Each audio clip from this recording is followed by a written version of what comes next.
কই কই ঘুরে ঘুরে টান শেষ করলাম। এখন তো আফসোস লাগে যখন আয়নায় দেখি দাড়ি ভাইকা সাদা হয়ে গেছে। যখন দেখে চুল সাদা হয়ে গেছে বুঝি আরে টাইম তো শেষ, টাইম তো শেষ।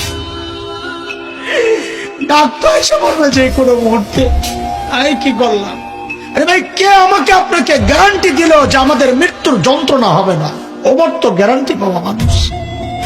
আমাকে আপনাকে কে গ্যারান্টি দিল যে আমাদের কবরে আযাব হবে না? আবু বকর তো গ্যারান্টি পাওয়া না। কে গ্যারান্টি দিল যে জান্নাত পাওয়া যাব?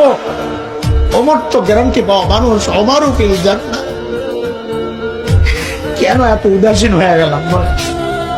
চুল পাইকা সাদা এখনো গুনাহ ছাড়তে পারে না, দাড়ি পাইকা সাদা এখনো গুনাহ ছাড়তে পারে।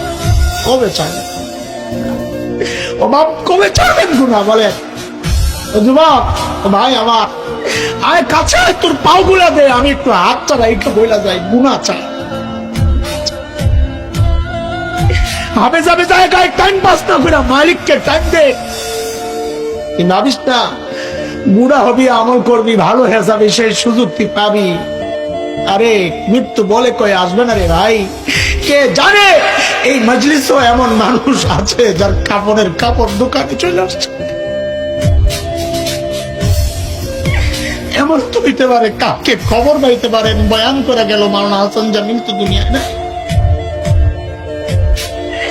এমনও তো হইতে পারে। কোন ভরসা এইভাবে চলতেছি বলেন না? কোন ভরসা? সারাদিন মালিকের থেকে দূরে, সারাদিন দূরে, দুনিয়া দুনিয়া দুনিয়া। এরা জালিম গাছটার দিকে তাকায় দেখ, কি মনে হয় গাছটা বুঝি এমনি দাঁড়ায় আছে? না, ওই গাছটা দাঁড়ায় দাঁড়ায় মালিকের তাসবিহ করতেছে। যে নিকৃষ্ট কুকুরটারে তাড়ায়া দিচ্ছ, খবর নাই ওই কুকুরটাও রুকুর হালত মালিকের তাসবিহ পড়ে। পড়ি না কেবল আমি একটু। আমাদের হাতের টাইম নাই, অথচ আমার এই মূল্যবান টাইমের একটা ভাগ ফেসবুকে পায়, ইউটিউব পায়, ইন্টারনেট পায়, খেলোয়াড় পায়, গায়ক গায়িকা পায়, নায়ক গায়িকা পায়, বন্ধু বান্ধব পায়, শ্বশুর শাশুড়ি পায়, সন্তান পায়, বিবি পায়। আরে পায় না কেবল মালিক। মালিককে টাইম দেওয়ার সময় আমার হাতে নাই। একদিন তো আফসোস কর ভাই, কি করলাম?